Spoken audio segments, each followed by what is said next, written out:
आस्था बाबा बर्फानी में और बिना भय बिना डर के आगे बढ़ना वाकई ये रिकॉर्ड साबित हो रहा है। बहुत बहुत शुक्रिया आशिक आपका इस तमाम जानकारी के साथ जुड़ने के लिए। आगे बढ़ते हैं खबरों में। आपको बता दें, दक्षिणी लेबनान में इजराइल का बहुत बड़ा एक्शन देखने को मिला है। हला इलाके में कई घर उड़ाए गए हैं। कफर तेबनीत में ड्रोन हमले की खबर निकलकर सामने आई है, लेकिन फिलहाल हताहतों की सूचना नहीं आई है। तो मध्य पूर्व में आपको बताएं, तनाव कम होने के संकेत बिल्कुल नजर नहीं आ रहे। लेबनान की नेशनल न्यूज एजेंसी के मुताबिक इजरायली सेना ने दक्षिणी लेबनान के नबातिह जिले के हला इलाके में कई घरों को विस्फोट करके ध्वस्त कर दिया है।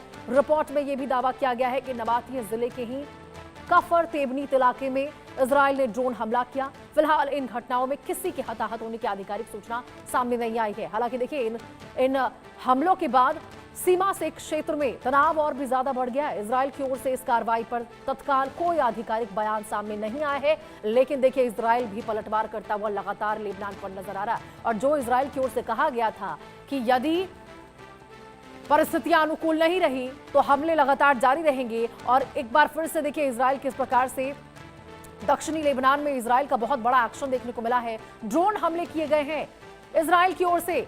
खुला इलाके में कई घर उड़ा दिए गए हैं, क्षतिग्रस्त हुए हैं, लेकिन आधिकारिक तौर पर कितना नुकसान हुआ है इसको लेकर कोई जानकारी निकलकर सामने नहीं आई है। बताया जा रहा है कि कफर तेबनीत में भी ड्रोन अटैक किए गए हैं इजराइल की ओर से, कई घर उड़ा दिए गए हैं इस पे। वहीं देखिए, अमेरिकी हमले में क्षतिग्रस्त पुल फिर से चालू हो चुका है। 24 घंटे में बहाल हो गई है रेल सेवा। ईरान ने तेज मरम्मत की रफ्तार दिखाई है। हमलों का करारा जवाब ईरानी प्रशासन की ओर से कहा गया है। तो देखिए, ईरान ने दावा किया है कि अमेरिकी हमले में क्षतिग्रस्त गोलिस्तान प्रांत के अककला काउंटी का रेलवे पुल महज 24 घंटे के भीतर दोबारा चालू कर दिया गया है।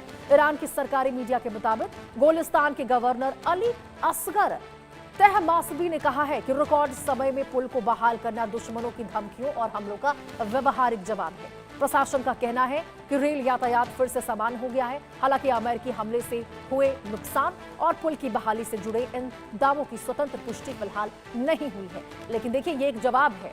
ये हमले, ये अटैक की तस्वीरें आपको दिखा रहा है। अमेरिका ने जो अटैक किया था और इसमें जो पुल क्षतिग्रस्त हुआ था ईरान में, महज 24 घंटे के भीतर उस रेलवे पुल को फिर से बहाल कर दिया गया है। ट्रेन सेवाएं वहां पर फिर से बहाल कर दी गई है, और इसके द्वारा देखिए कहीं ना कहीं ईरान जो है वो कड़े संदेश देता हुआ नजर आ रहा है अमेरिका को कि तुम अटैक करते रहोगे और हमारी ओर से इस तरह से काउंटर अटैक भी देखने को मिलते रहेंगे। चलिए, और इसी के साथ खबरों का सिलसिला लगातार जारी रहेगा। फिलहाल एक छोटे से ब्रेक के लिए